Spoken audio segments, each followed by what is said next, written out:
Amiguinhos do segundo ano do ensino médio, olá!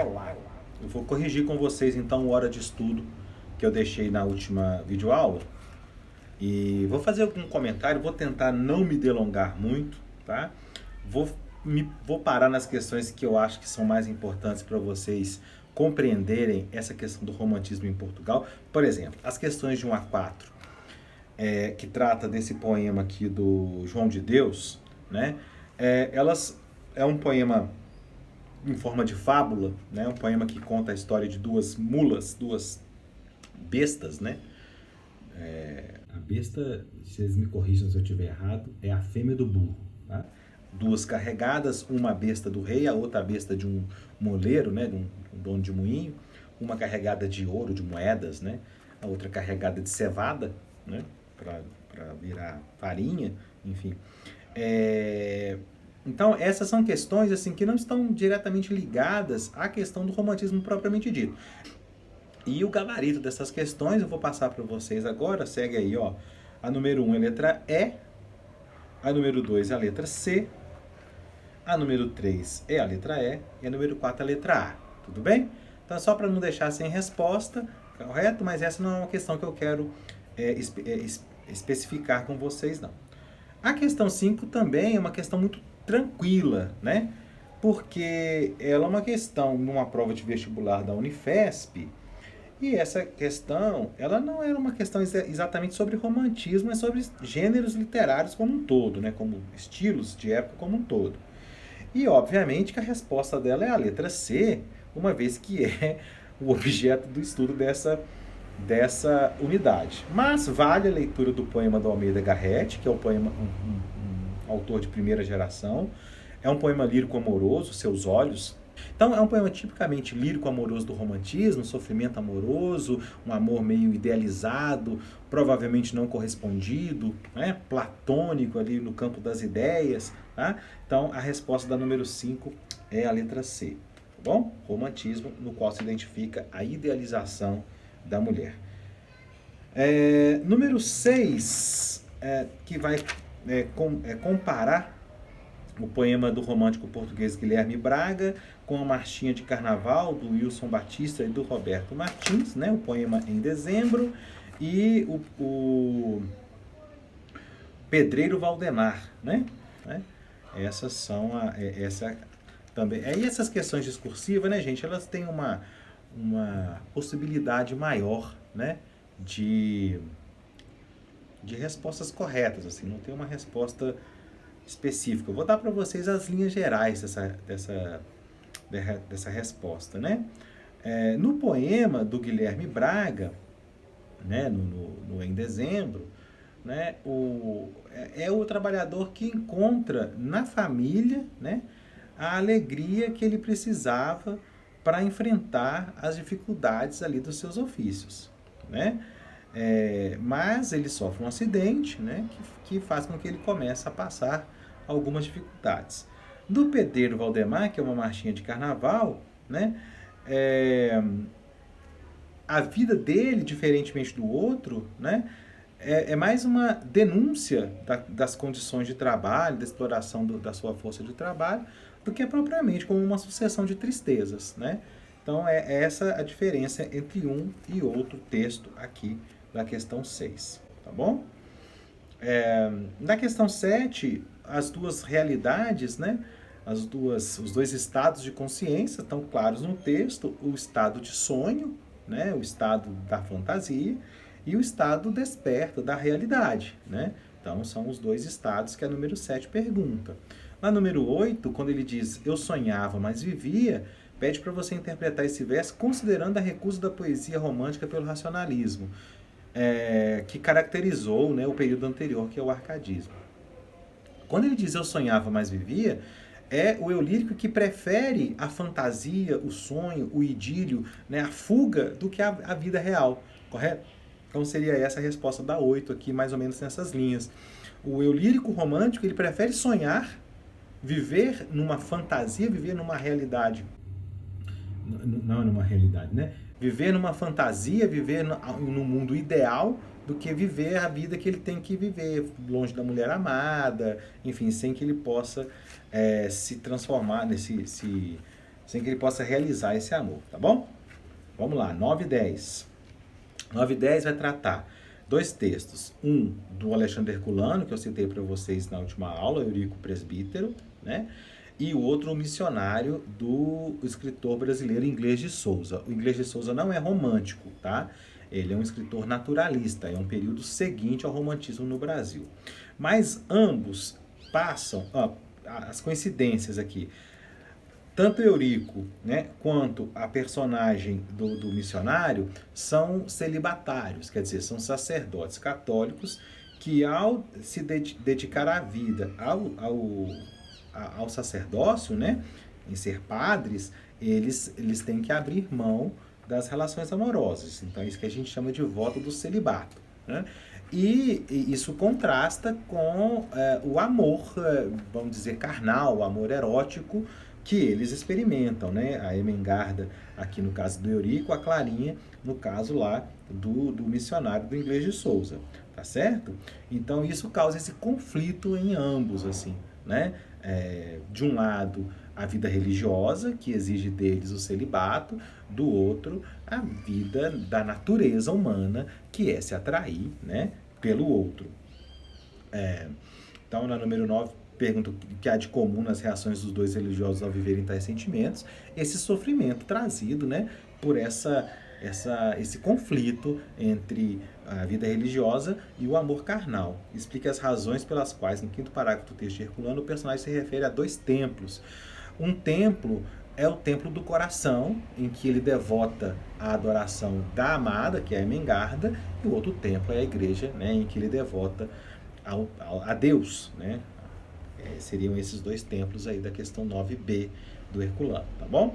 Na 10, pergunta: a visão que o amante tem de sua amada constitui um dos temas eternos da literatura. Uma literatura comparativa dos dois fragmentos apresentados, que exploram tal tema, nos revela dois perfis bastante distintos de mulher. A Ermengarda, ela não é uma tentação, vamos dizer, física, carnal para o Eurico, o presbítero, né? Ela também tem um lado puro, um lado angelical, um lado virginal.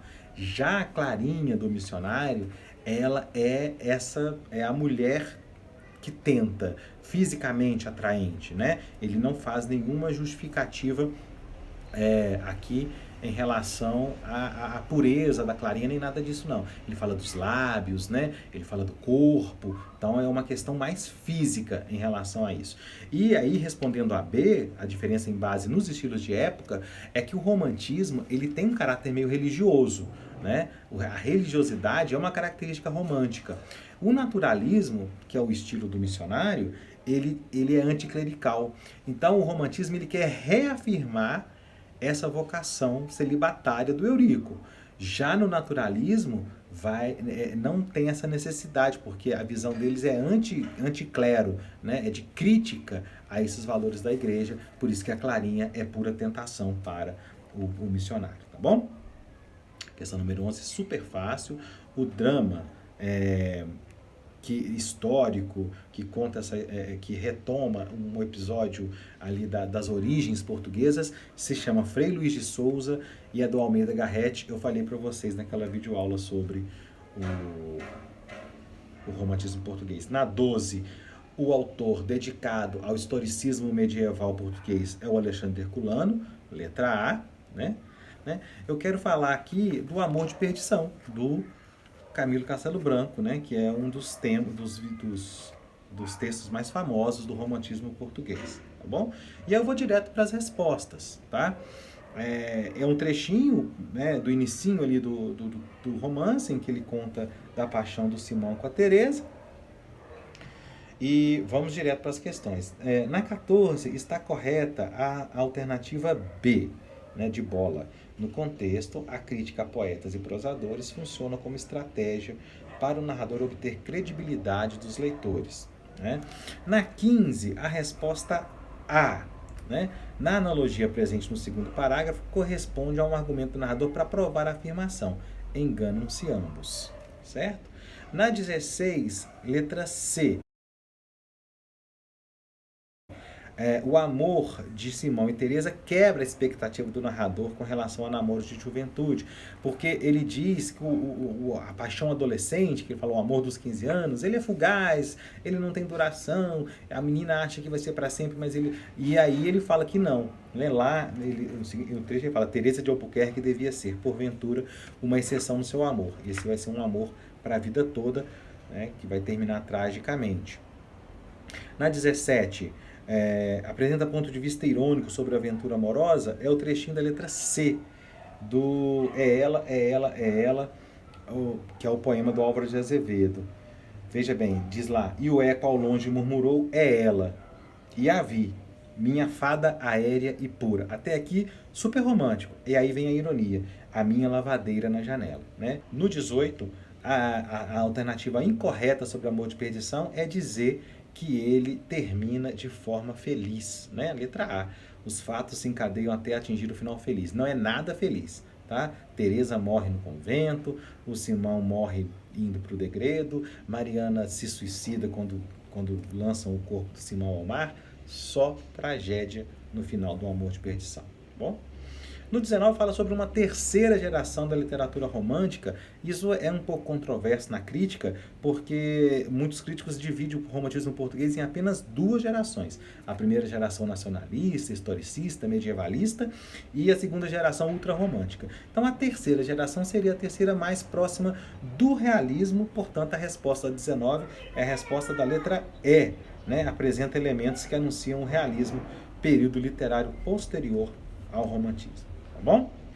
Na questão 20 aqui sobre o Júlio Diniz, o gabarito é a questão A, tá bom? Resposta a opção A, apenas 1 e 2 corretas. As colônias africanas, elas não tiveram, vamos dizer, a mesma, abre aspas, sorte que a colônia brasileira. A colônia brasileira se transformou parte do reino quando a corte portuguesa muda para cá no início do século XIX. Então, as colônias africanas portuguesas não tinham condições, né, as mesmas condições para o surgimento de uma literatura em língua portuguesa identificada com a realidade deles. Né? Não é que eles não tinham literatura, veja bem, mas a língua portuguesa nesses países, ela estava muito mais identificada com o colonizador, né, do que com o povo propriamente dito. E o romantismo é, sobretudo, um estilo popular, tá bom? Folclórico nesse sentido, tá bom? Então seria essa a resposta aí da 22. Na questão 23 é importante que vocês entendam que o Brasil no romantismo, durante o romantismo, ele já tinha deixado de ser colônia portuguesa. E os países africanos só deixarão de ser colônias portuguesas no século XX, na década de 70 do século XX, 1972, 76 para frente, depois da chamada Revolução dos Cravos, com o fim do regime do Eliseu Salazar lá em Portugal. Então, assim, é importante para vocês associarem o nível de autonomia da produção cultural do povo com essa independência política, né? E então na África isso vai ocorrer muito depois no Brasil, né? No Brasil, desde 1822 nós temos esse rompimento. Não vamos entrar no mérito da independência do Brasil ter sido feita por Dom Pedro, etc. Mas já havia uma busca dessa identidade nacional, e na África isso vai demorar ainda quase que um século e meio em relação ao Brasil, tá bom?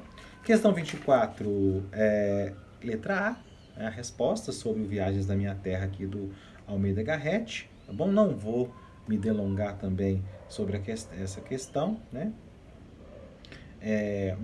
E a questão 25, também, a resposta seria ali, ó, as opções, aquela que representa o ideal romântico de natureza simples, é a terceira opção, olha lá. A paz, a saúde, o sossego do espírito e o repouso do coração devem viver ali, reinar ali, um reinado de amor e benevolência. Tá bom? Para o vídeo não ficar muito grande, né, gente? Por isso que eu pulei algumas questões, tá bom? E centrar nas que são mais importantes para vocês, tá? Considero, então, aqui o romantismo português encerrado em título didático. Quando voltarmos, a gente faz uma revisãozinha, tranquilo? E eu volto para vocês para nós encerrarmos essa primeira parte aí num próximo vídeo, numa próxima videoaula, beleza? Grande abraço para vocês, saudades e até a volta.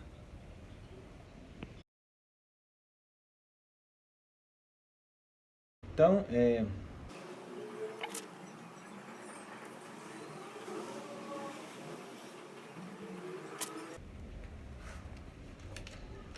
tudo errado. Né, né, né.